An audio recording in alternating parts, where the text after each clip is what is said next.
berharap kita semua dalam keadaan sehat. Di sini saya dari kelompok kami, saya Ibu Lydia Sebastiana, nanti ada Ibu Ranti dan Ibu Lina akan menerangkan tentang autis, konsep gangguan spektrum autis. Saya akan menjelaskan tentang definisi, nanti juga ada klasifikasi dan karakteristik. Di sini saya menjelaskan definisi menurut para ahli. Menurut DSM-5, autis adalah gangguan perkembangan yang melibatkan berbagai perilaku bermasalah, termasuk diantara masalah berkomunikasi, masalah persepsi, masalah motorik, dan perkembangan sosial. Lalu menurut Sarlinda tahun 2002, autis adalah gangguan yang parah pada kemampuan komunikasi yang berkepanjangan, yang tampak pada usia 3 tahun pertama. Ketidakmampuan komunikasi ini diduga mengakibatkan penyandang autis menyendiri dan tidak ada respon dengan orang lain. Lalu menurut Yunian tahun 2002, autis adalah gangguan perkembangan yang kompleks, mempengaruhi perilaku dengan akibat kekurangan kemampuan berkomunikasi, hubungan interaksi yang buruk dengan orang lain, sehingga sulit untuk mempunyai keterampilan dan pengetahuan yang diperlukan sebagai anggota masyarakat. Autis berlanjut hingga bisa sampai dengan dewasa bila tidak dilakukan upaya untuk penyembuhan dari gejala-gejala yang terlihat sejak dini. Autis tidak pandang bulu, penyandangnya tidak tergantung dari ras, suku, agama, strata atau ekonomi, pendidikan geografis maupun tempat tinggal, maupun jenis makanan. Perbandingan antara laki-laki dan perempuan lebih banyak laki-laki. Itu menurut Junian. Lalu menurut Kartono tahun 2000, autis adalah gejala menutup diri secara total dan tidak mau berhubungan dunia luar, keasikan ekstrim dengan pikiran dan imajinasinya sendiri. Lalu menurut Supratiknya tahun 1995 menyebutkan bahwa autis itu memiliki ciri-ciri penderita yang mandiri. Artinya di sini dia mandiri dan bersikap dingin sejak kecil atau bayi. Tidak memberikan respon, tidak adanya tatap muka atau tidak ada pandangan dari mata untuk bisa fokus sebentar saja, dan tidak menaruh perhatian pada lingkungan. Tidak mau dan sedikit sekali bicaranya, ucapan-ucapannya tidak jelas, tidak suka dengan stimulasi pendengaran, sedang melakukan stimulasi diri sendiri dengan memukul kepala, lalu gerakan-gerakan aneh lainnya. Terkadang dapat memanipulasi objek, namun hasil sulit menangkap. Itu menurut Supratiknya. Lalu menurut Kartono, bahwa autis adalah cara berpikir yang dikendalikan oleh kebutuhan diri sendiri, menanggapi dunia berdasarkan penglihatan dan harapan sendiri. Oleh karena itu, menurut Faisal Yatim, penyandang autis itu dia hidup dalam dunianya sendiri dan berpikir maupun berperilaku menurut dirinya sendiri.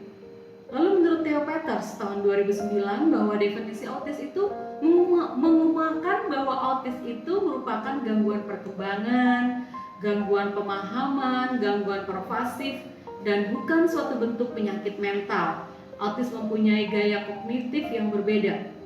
Mereka mendengar, melihat, dan merasakan, tetapi otak mereka memperlakukan informasi dengan cara yang berbeda. Ini sebabnya autis mengacu pada gangguan komunikasi dan interaksi sosial.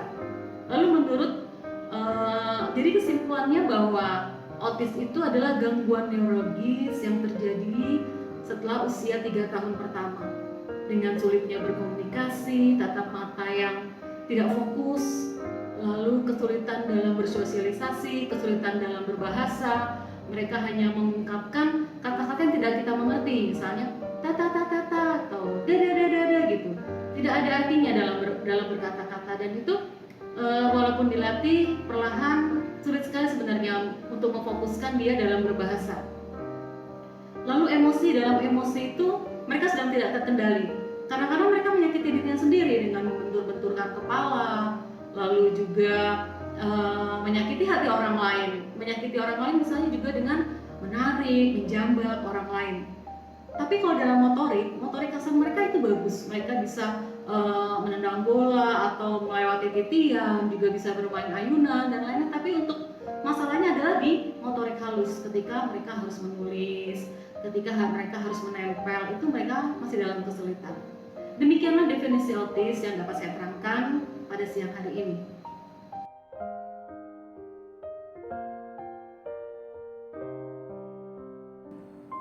Yang pertama yaitu Gangguan kemampuan sosial.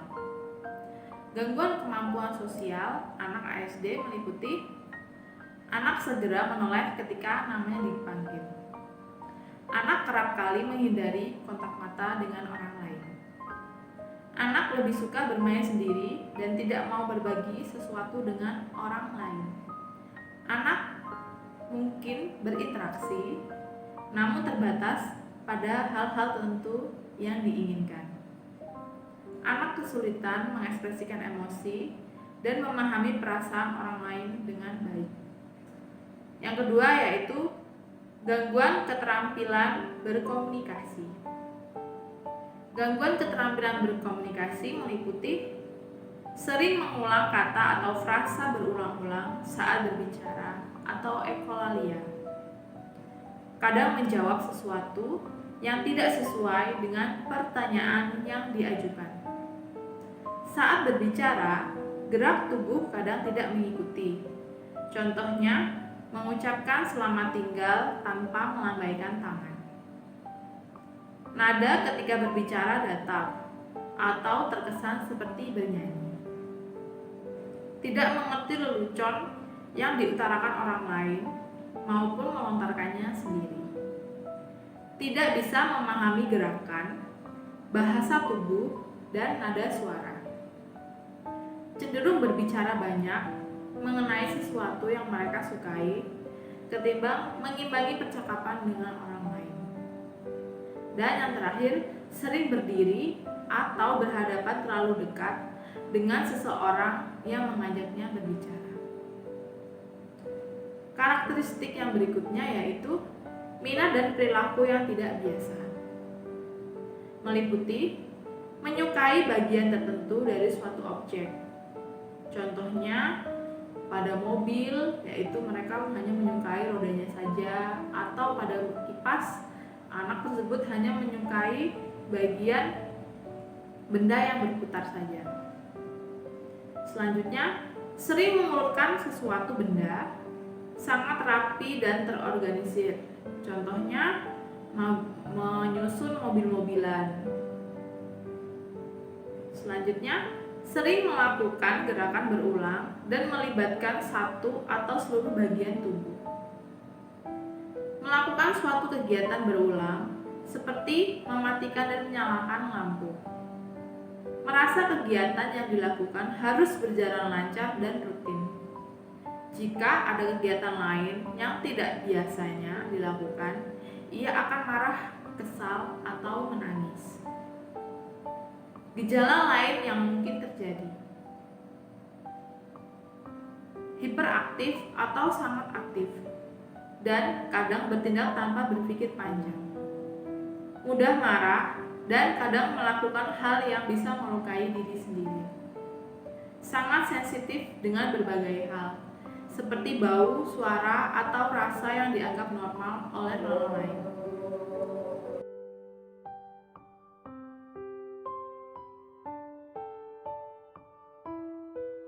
Baik, saya akan menjelaskan tentang klasifikasi gangguan spektrum autis menurut DSM-5, yaitu defisit yang menetap dari komunikasi sosial dan interaksi sosial yang meliputi berbagai konteks kehidupan yang timbul di awal perkembangan anak. Ada pula perilaku atau minat aktivitas yang terbatas dan berulang, seperti pola perilaku stereotip atau ekolalia, yang artinya adalah mengulang atau menirukan dari orang lain yang berbicara, bisa dikatakan imitasi. Gejala-gejala pada umumnya sudah mulai timbul dalam periode awal perkembangan. Seringkali gejala baru diketahui oleh orang tua pada saat anak berusia 2 tahun atau saat perkembangan yang diharapkan tidak sesuai dengan kondisi yang sebenarnya. Kalau menurut APA pada saat ini mengelompokkan bahwa ASD berdasarkan tingkat kemampuan interaksi komunikasi serta perilaku yang repetitif dan stereotip terbagi dalam 3 level, yaitu level pertama itu requiring effort, artinya adalah kesulitan dalam berinteraksi sosial dan tidak tertarik untuk berinteraksi sosial. Adalah requiring substantial support, yang artinya adalah kesulitan dalam komunikasi verbal dan nonverbal, serta kesulitan berinteraksi sosial. Inisiasi terbatas pada interaksi sosial, komunikasi abnormal, perilaku kaku, sulit menghadapi perubahan, dan perilaku repetitif. Yang ketiga adalah requiring very substantial support, yang artinya adalah sangat terbatas dalam interaksi sosial. Respon minim dan menanggapi orang lain, memiliki perilaku yang kaku, memiliki kesulitan yang ekstrim terhadap perubahan atau perilaku yang terbatas, atau perilaku repetitif yang mengganggu semua bidang kehidupan, sangat sulit mengubah fokus.